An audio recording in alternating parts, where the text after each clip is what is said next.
오늘 우리가 함께 볼 하나님의 말씀은 역대하 32장 14절부터 15절까지 말씀입니다.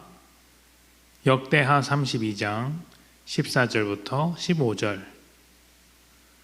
내 조상들이 진멸한 모든 나라의 그 모든 신들 중에 누가 능히 그의 백성을 내 손에서 건져내었기에 너희 하나님이 능히 너희를 내 손에서 건지겠느냐?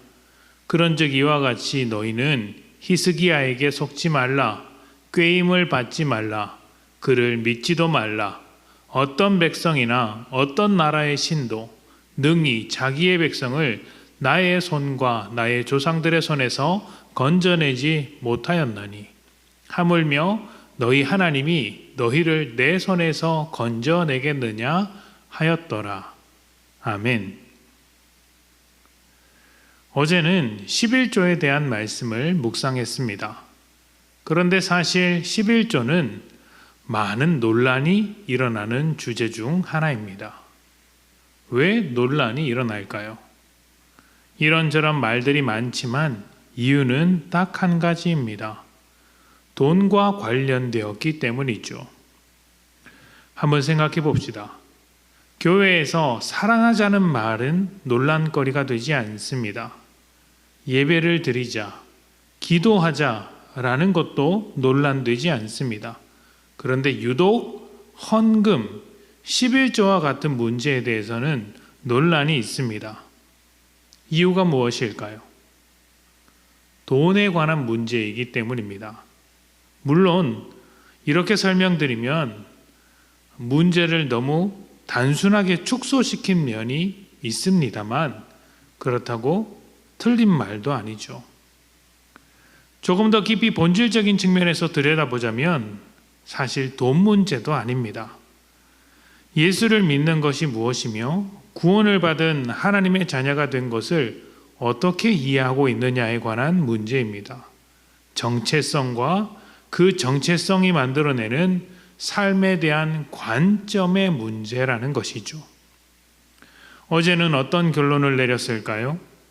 구원을 받으면 천국 백성으로서 살아야 할 책임이 생긴다.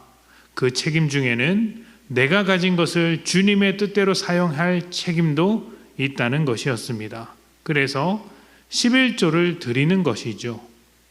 11조는 돈에 대한 문제가 아닙니다. 하나님의 백성으로 살아가고 있는가 아니면 뒤로 미루고 있는가 하는 문제였습니다. 하나님의 백성으로서의 삶을 시작한 우리는 이전과 다른 삶을 살아갑니다.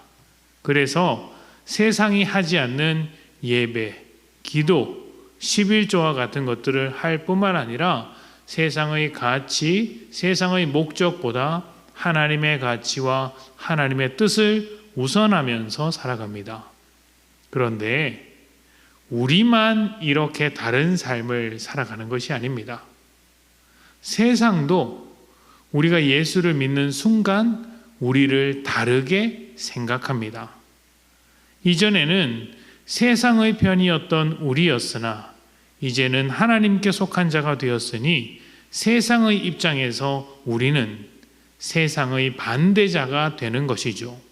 그렇다면 가만히 둘 리가 있겠습니까? 세상은 할 수 있는 모든 것을 동원해서 우리를 괴롭힙니다. 세상의 도전이 시작되는 것이죠. 유월절을 통해 정체성을 회복한 이스라엘 백성은 어떤 삶을 기대했을까요? 축복과 평안이 가득한 삶을 기대하지 않았을까요? 그래야 유월절을 회복한 보람이 있지 않겠습니까? 그런데 놀랍게도 위기가 찾아옵니다. 그것도 굉장히 감당하기 어려워 보이는 위기죠. 이스라엘을 침략한 아수르의 산헤립이 이렇게 말합니다. 너희가 믿는 하나님도 다른 신들과 같이 너희를 보호하지 못할 것이다. 이것은 세상이 우리에게 하는 말과 똑같습니다. 세상은 이렇게 말합니다. 살아가는 데 필요한 것들이 얼마나 많은지 모른다. 그런데 하나님이 그것들을 다 책임질 것 같아? 하나님은 너희를 책임지지 않아. 세상에 있는 것들을 붙잡아야 해. 세상을 의지해야 해. 그래, 하나님을 믿는 것도 좋지. 하지만 일단은 살아야 하지 않겠어? 그러니 세상을 꼭 붙들어야 해. 하나님보다 세상이 더 소중한 법이야. 이런 말로 우리의 생각을 흔들며 하나님과 멀어지도록 만드는 것이죠. 그렇다면 바로 이때 세상의 도전 앞에 섰을 때 어떻게 해야 할까요? 이때 필요한 것은 무엇일까요? 우리가 읽은 본문 뒤에 나오는 말씀을 읽어보겠습니다. 19절부터 21절입니다.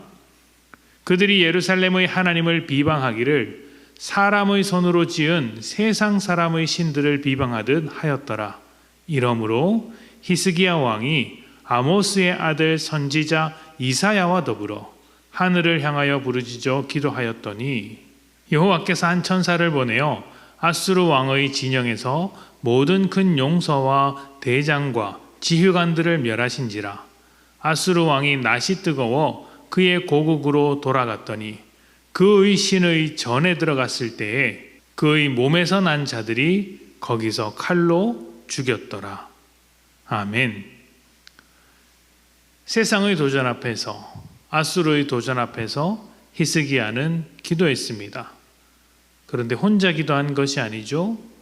아모스의 아들 이사야, 하나님의 말씀을 전하는 이사야 선지자와 함께 기도합니다. 말씀과 기도, 이것이 아수르 앞에서 히스기야가 선택했던 것이며 동시에 세상이 우리에게 도전할 때 우리가 선택해야 하는 것입니다. 우리는 세상을 이길 수 없습니다. 그러나 하나님은 이기십니다. 그래서 세상의 도전 앞에서 가장 먼저 해야 하는 것이 말씀과 기도인 것이죠. 말씀과 기도를 통해 나의 승리가 아니라 하나님의 승리를 구하는 것입니다. 사랑하는 여러분, 혹시 여러분의 삶에 세상의 도전이 찾아왔습니까? 우리는 세상을 이길 수 없지만 하나님은 이기십니다. 오늘 하나님께 무릎을 꿇고 말씀과 기도로 나아갑시다. 하나님의 승리가 우리의 승리가 될 것입니다. 함께 기도합시다.